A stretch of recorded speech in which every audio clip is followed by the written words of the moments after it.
Hey everyone, today is Saturday, April 25th, 2020, and I have not been out exploring in quite some time now. Been a lot going on, so I've kind of sheltered inside. All the videos that you've seen me release have been ones that I've filmed previously throughout the last year or so. And I'll continue to release some of those, but I thought we might give something fresh to the channel. So I'm pretty much in the middle of nowhere, or at least in the middle of Canadian County, Oklahoma, down some rocky dirt roads. I thought we would take a look at this old pioneer cemetery. This is the Forehand Cemetery. It's pretty interesting to walk through. I've been here before, but it's been a while back. So as you can see by the surroundings, there's not a whole lot out here. A couple natural gas wells and just dirt roads. In fact, this cemetery has been here so long, I believe the old road used to go through here, and then it's just no longer used and it's a cow pasture now.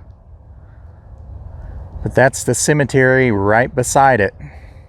So I'm not sure who maintains this cemetery, but it is always well maintained. It's out in the middle of the country, but obviously someone has some family, some friends, or something like that, because this cemetery is cared for. It's been here a long time. I love little cemeteries like this, and the reason why is kind of lets you know a little bit about the community that was here, the people that settled here. And that's exactly what this is. So this first marker you come to is one of the largest in the cemetery, and this is Frances R., wife of A.J. Harris, born June 14th, 1874, and died May 30th, 1901, aged 26 years. Pretty nice monument right here. It actually says Harris down here at the bottom. And then there's this family plot area here. And it's common for people to plant these cedar trees like this in there. However, there are no markers on this one right here and no names on the border right through here.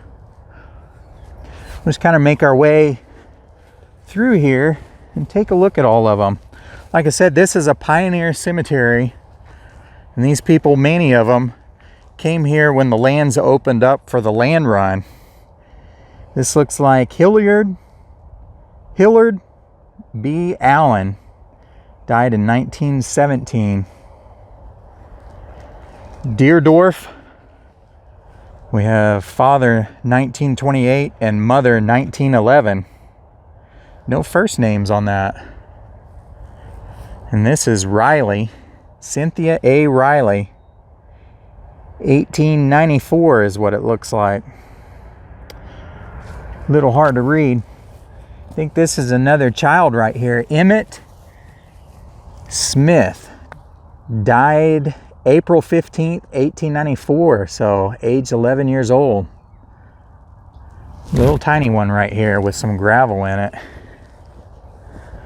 So we're in the anniversary month of that passing there. Like I said, this is all cow pastures right in through here.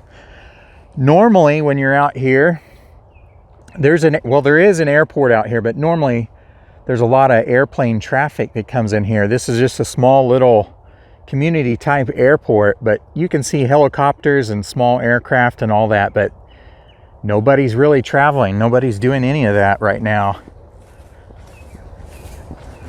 This is Walther, Eliza, and Frederick. As you can see here, this is interesting. Eliza died in 1892, and Frederick, or Fritz as his nickname is listed there, died in 1932. It says someone's kind of messed up on the dates, so it might take something like Find a Grave to research, but this says 1890, Swiss immigrants.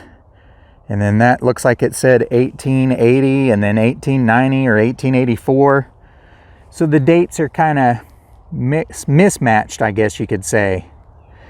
But the 1890 at the beginning definitely puts them here as immigrants that were coming here to settle the new land that was opened up.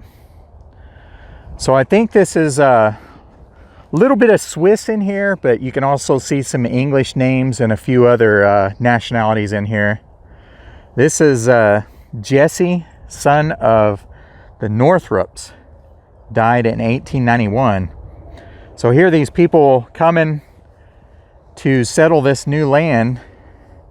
This was pretty neat right here. I love these ones with the growths on them.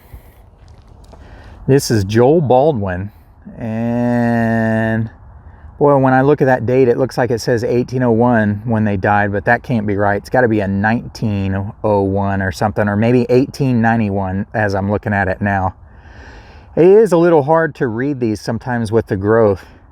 Flashlight shining on it at an angle makes it a little bit easier. It can be difficult with growth over there on that side, but I'm personally a fan of the growth, so I'm not one that cleans those off. But like I said, if you can imagine these people coming here for a new life, trying to start all over, new beginning, and then they have their children die, or even themselves, they pass away. So a little disheartening. This one has a marker, but it has broken over time. I guess that's aluminum right there, maybe. Oh, here we go. Here's a plane. If you guys can see that, I'm trying to zoom in a little bit. It's a little high, not really gonna land that high. Like I said, it's just a small community airport. It's normally quite a bit busier than that, though. This is father right over here and mother right here, and the last name is Fiala, F-Y-A-L-A. No dates that I can see. It looks like there was something right here, very faint, 1892 on the right, 1895 on the left. Very difficult to see. You can tell that there was a topper on top at one point. And this is Nespor, if I'm saying that correctly. Date is 1899 and 1900. Hopefully you can see that there is a different language on here, and I'm not sure. Maybe someone can fill us in if that is Swiss or not. But it says Nar period and Zes period. And then some months right there that I'm not familiar with. So this is Charlie Klaus. Definitely kind of Swiss sounding. 1911 is the date of death right there, and they were born in 1892.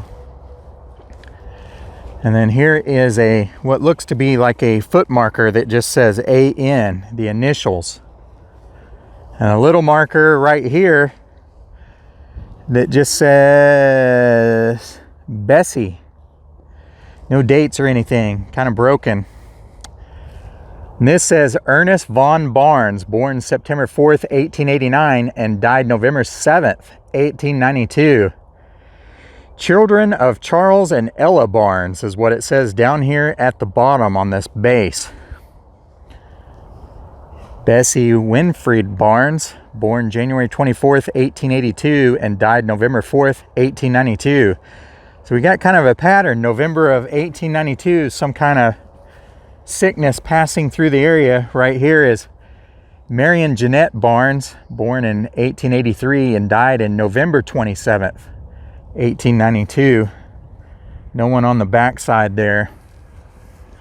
But yeah, 3 children lost right there in the November time frame of 1892. Some kind of sickness passing through the area. There's Jeannette right there.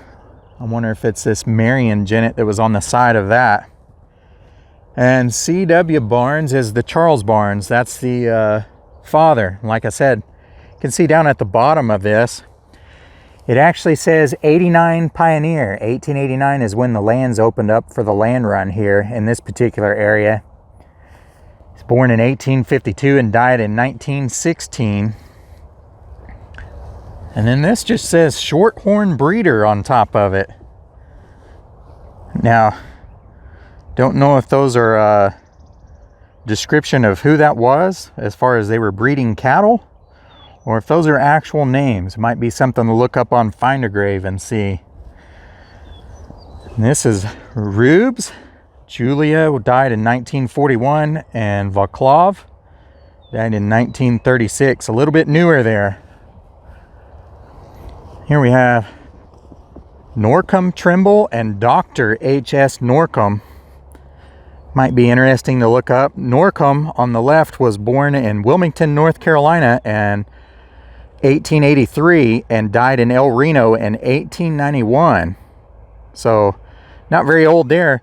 Dr. Norcom was born in Edenton, North Carolina in 1829 and died on May 5th, 1895 in El Reno.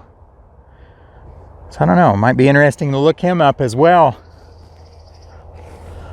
Sometimes you can come out here and you'll see the planes landing like crazy and there'll be cows riding through here. So now this is Franck right here, and there is some different writing on here as well. Looks like they passed away in 1899. It's very difficult to read because the stone itself is withering away, kind of making it illegible, and then the fact that it's in a foreign language that I am not familiar with makes it difficult. I do see the date of 1899, but then there's another date that says 1903 maybe. This is another Franck, and looks like it says Marie, and 1867 to 1900, I believe. Lead kindly is what it says at the top. Some different languages though, because I cannot read the bottom part. It's not in English. One more Franck right here, and looks like 1832 to 1906. And they had toppers on top of those, obviously, but that is the Franck family right there. I am now at the back of the cemetery, so as you can see, it is not a large cemetery. Very tiny, very small, but very peaceful out here. So this is James K. Fanning, March 16th, 1840 to September 24th, 1916. This one is S.B. Williams, 1866 to 1936, and Louisa, his wife, 1866 to 1921. As you can see here, it's sort of leaning. It's leaning to the right and also kind of tilting back. There's some ground here that's indented in where it's sunk down in there. And not only that, there are a lot more in here than what we probably would ever know, but there's a border right around this one right here. So someone else is right here next to this area that's sunken in, and this is how it's sunk in as well. You will see little spots within the whole cemetery where it has sunk in. And so that lets you know that there are more graves in here than we really know about, or at least with a marker. Let's see what this one says. This is the Finleys. Thomas, which is son of S.F. and D.B. Finley, I think it says, December 10th, 1897, and died April 16th, 1899. And then they have another son, looks like Reuben, and he was born November 28th, 1880, and died February 25th, 1899. Lost a couple boys right there, real close together, the same year. This is a large family plot area, but only one marker here, and it only has one name on it. So this is Bertha, and the last name is Bell, looks like, and died in 1895. Certainly has to be some others in that area right there. So we look down through, just kind of walking back and forth, seeing if we can hit each name. It's not a big cemetery, so it won't take long. Obviously, this upper part would have been on top there. This is so weathered, I can't read it at all. It's just completely gone. It's kind of been damaged over time. Someone has stood this up, though. So you can see where it was laying down, where the grass is kind of dead right there, and it's been leaned up, but it's not legible. This is another one that has been broken, and there's not much left.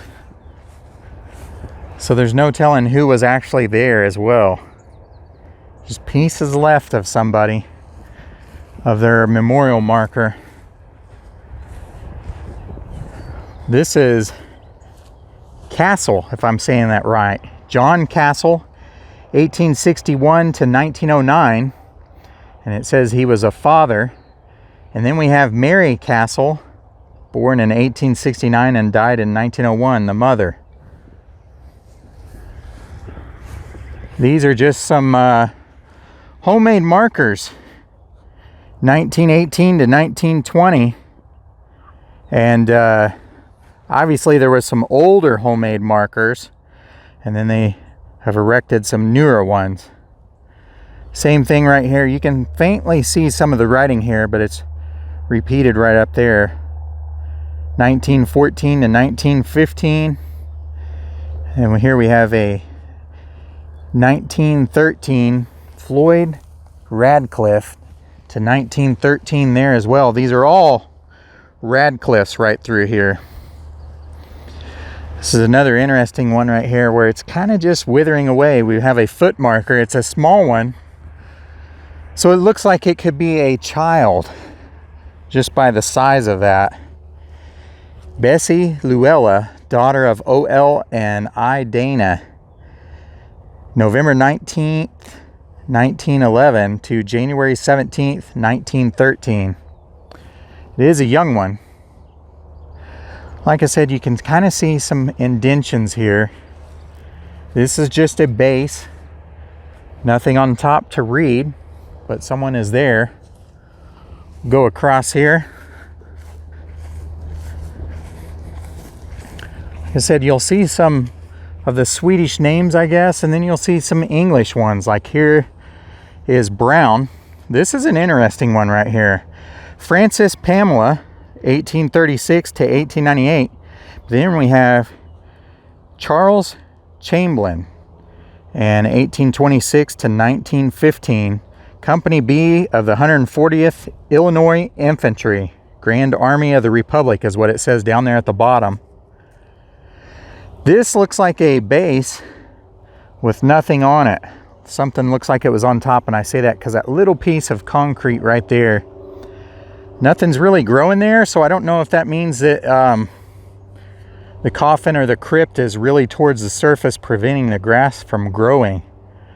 But possibly, maybe they put some fill dirt in there or something. Blanche Masterson, 1874 to 1961. And Jesse Lawson, 1877 to 1965. Just in the front of those are a couple other final resting places. You can see a border around this, another border right around there. And let's see if we can read a name. It looks like Harry Steele, who died October 26, 1901, just 5 years old. So it's only designating one person, but obviously we have two people here. This may be the crumbling remnants of what was designating who that person was. So just in the front of those two is this one with a dove on top. Thomas Newton, son of Robert and Mally Hurst, born December 8th, 1901, and died November 21st, 1902.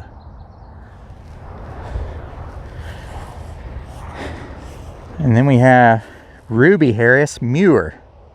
Last name Muir, M-U-I-R, 1905 to 1931. So really not that old there either. See who we have here, kind of covered up by some plants. This looks like another Muir, an infant son of Mr. and Mrs. Russell Muir, June 30th, 1939. Nice piece of marble there. You can see where it's kind of just been chipped, probably as they ran the tractor through here to mow down and not realizing that it's here. Kind of common for these rural cemeteries. Harry W. Muir. So this is August 6, 1892 to March 24th, 1912. Pretty interesting. They probably planted a cedar tree. I think that's what that is. And it is long passed away itself. Here we have Stephen Patch, July 7th, 1809 to August 17th, 1895. And this is infant son of C.R. and Rosa Patch. No dates at all on that one. Infant son of Alma Newton. No dates there. But here is Alma Newton. September 26, 1863 to May 17th, 1897. So right here, I can make out that the last name is Howard, and then it gets really difficult to read, but I think that is 1897 to 1901. Very difficult to read, but maybe if you look up Howard, you can tell the dates on that one. There's another Howard right here. This is much more legible. Clarence Howard, born March 24th, 1885, and died December 8th, 1907. And then we have LCM, wife of S.W. Crabb, C-R-A-B-B, 1902 to 1921. What a young wife, 19 years old. She's at rest here. One other, Mahalia W., wife of A.C. Bender, born August 10th, 1832, and died July 31st, 1905. And it says, "She sleepeth." Nice monument that's held up really well right here, though. Has a little lamb on top, so definitely an indicator of a young person. A lot of growth on this one, too. But it is a little bit legible. It says James Roy Miller, October 10th, 1903 to January 12th, 1904. The markers with the growth like that are my favorite. It just kind of helps tell the story of how long it's been here. I don't know. I've always loved them with the growth on there. I never try to scrub the growth off, and the reason is the more friction that you have up against the stone, the more of a chance you have to wear down some of the writing on there. So I personally don't do that. I know there's a lot of people out there that do, and that's great if you want to. It's just not anything that I do. So we have 3 more markers right over here. We have a base that is missing the upper part right here. So no telling who that is. Safe to say that it's probably part of the Rooks family, just judging by the 2 that are beside it. Otis L. Rooks, December 31st, 1886 to April 28th, 1966. And then we have Harry C. Rooks, 1879 to 1938. Like I said, this is a real peaceful cemetery. There is a little bit of airplane traffic today. I'm a little surprised. Not as much as what it's been other times that I've been in here. I've actually been in this cemetery 2 other times. Can't exactly remember if any of these markers have withered away more, broken more, or any of that stuff. Like I said, you can see little indentions in the ground and a lot of space. These are all in rows. So like this big marker that we showed at the very first is in a straight row with these 3 right over here. So you have these different rows in here, and there's a lot of space in between. You can see these faintly right over here, and it is in line with this young child right here. So you have to wonder who is in between, and there are little indentions right here and right there that you can see in the ground, and you know that, at least I believe, that someone else is in here. Very peaceful cemetery though. Not much is in here. This is another little airplane that is taxied over to the runway. It's going to straighten out, gain some speed, and then take off.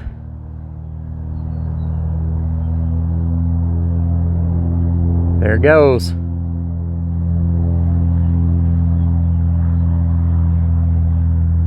Looks like fun, doesn't it? A little windy out, as you can see, maybe from some of the branches and the trees and the grass. But overall, a great day to be outdoors, flying, and of course keeping your distance. Like I said in the very beginning of this video, you could see the remnants of an old road. There's a sign blocking it off. This is a fence for the cemetery here, of course.